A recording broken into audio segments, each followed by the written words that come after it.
What a Wild Spirit Brings by Lil, Chapter 45. They had parted with kisses and a promise of more of the same the next night and the next. Lil was exhilarated. So this is what Tamrock and Mina shared. This is what Liv and Munchin had felt. Even Mitten and Jerk. This was totally worth it. Totally worth letting go of Demeen. She sat up in the tree, body sore and aching, not knowing how long she had been in the wilder, how long she had been up in the branches. Her body wanted water, but her mind felt content. She hopped down from her tree, rubbing sore shoulders, and started into the city outskirts in search of water. She didn't go past very many clay houses before she found a public fountain in the center of a square. She drank her fill, cool water dribbling from her chin, and then meandered along. She walked merrily along the golden streets of the Seat of Tri, watching little tanned children play and enjoying the brightness of the blue sky, while being in the shade of the great cliff. Their homes were all stacked, like blocks, and she chuckled at the odd structures. She found that the fountains, ordinary and unadorned, were every quarter mile or so, spread amongst the people from underground cisterns. The heat and humidity were awful, even in the shadow of the plateau. But the wonder at this new place and her new experience in the night held her. Life was good. Life was something she was glad for. She hummed and snacked on some strange fruit shaped, like a little greenish-yellow star, looking out at the marshlands of the Ungar. The rivers were said to be endless, a land of little land, home to giants. Trixian had said they were not bad creatures. She believed it despite all she had been told contrary, simply because it came from her. She wanted to see one come skipping out of the tall reeds into the city. She could almost imagine and laughed. "You are Lil of the Black Weapon clan?" The man behind her was wearing the mark of the city, the dome and the spear on his ear. He looked in a hurry. She turned and replied, "Who wishes to know?" "You look not of our people, and that is what I was told to look for by the Seat of Tri." "The Seat? Then yes, I am Lil." "Good, you must come immediately."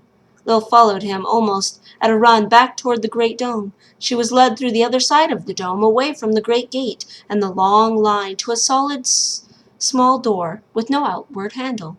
The guards saw him and instantly were opening it so they could rush inside. There was a simple room with a wooden table and chairs. Sitting at three were the Tri. Sitting across from them was Ginf Haldani. "Light! Ginf?" "Lil, thank the light I've found you! What are you doing here?" The Haldani was looking her up and down, looking as if she didn't believe her eyes. Lil came to her side of the table and smiled at her. Gimp's lip trembled as she smiled back for a moment. Her face leapt to sudden calm, though, and she motioned for Lil to sit. "The Haldani came here asking for assistance in the name of the Power. She has traveled far indeed," Xerxes said. "The Power?" Lil asked, suddenly concerned. "She isn't going to have the Entha hand me over, is she?" Gimfeldani shuddered a moment and shook her head, smiling reassuringly. "No, nothing like that. You have not left her list of things she'd like to have resolved, but I have actually been sent here completely for another mission. Honestly, no one knew where you were, and, though I am happy to have discovered you here, I was not expecting to find you here." "The Power is looking for you, Third Seat?"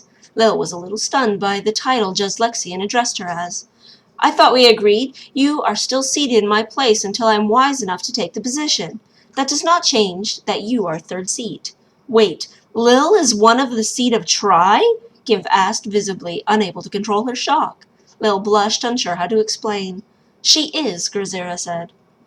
"The more I think I know you, the more I realize how wrong I am," Gimp muttered, then realizing she was talking to herself and they were all there waiting on her, announced, "There are reports of great eruptions and lightning without storms in the Wailing Tongues. The strange occurrences always are followed by rampaging dragons and griffin and other such creatures that usually keep to the mountains. I have been sent to investigate and to ask for an ambassador to the Ungar to accompany me, seeing as they are the only ones who know anything real about the tongues in the first place." "Really? How exciting! You get to meet the Ongar?" Lil cried, skipping in place a little. "You wish to meet them, Third Seat?" "Oh, so much. Trixian said they're not monsters at all, so I've been wondering about the giants."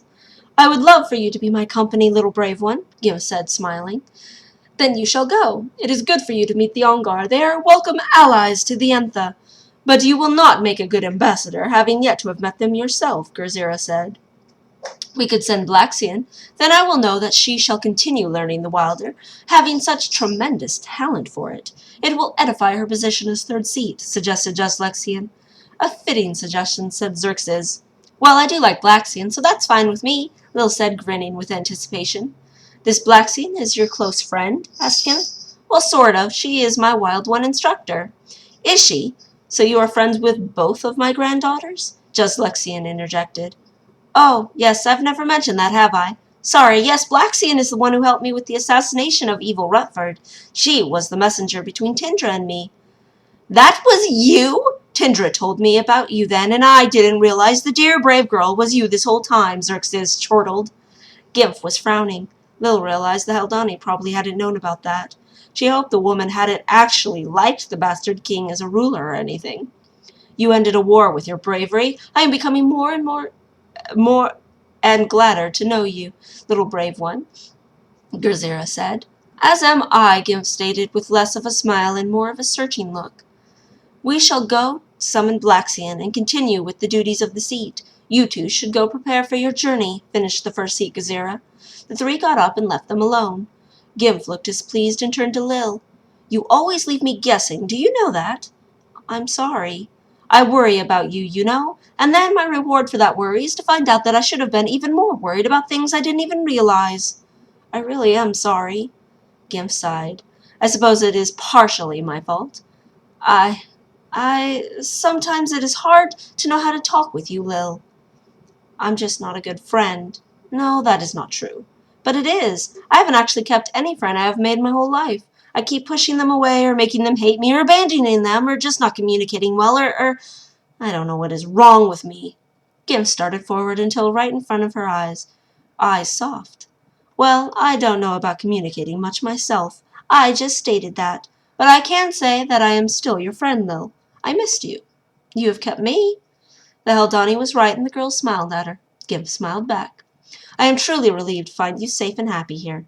I'm glad to see you too, Gimph. We probably should do as the seat said and get supplies for the trip, though. Yes, let's. The two women left the great dome out to the streets of the seat of Tri-City proper. Not far beyond it was a giant plaza, filled with all sorts of bright colors and peoples, calling out their wares from stands and booths in the rows. Bartering and commerce were the sounds of the bazaar. Hawkers and cooks, seamstresses and tanners, all offering goods to be touched or sampled in the hopes of a sale. Lil discovered it was quite pleasant to explore the place with Gimph Haldani. The company was nice, but better was the fact they shared the same interests. Each time Lil would start to point at a new stand, Gimph would mention it at the same time. They started laughing about it, their common thought patterns becoming almost a game. Lil would reach for glistening crystal beads right as Gimph would comment how they glittered. Gimph would hum with a musician as Lil would break into a short dance. Lil would mention how good something smelled and turn to find Gimph taste-testing it. The two were not just two females about to travel on a mission to the Wailing Tongues for the power. They were friends, building memories and inside jokes before a fun adventure together.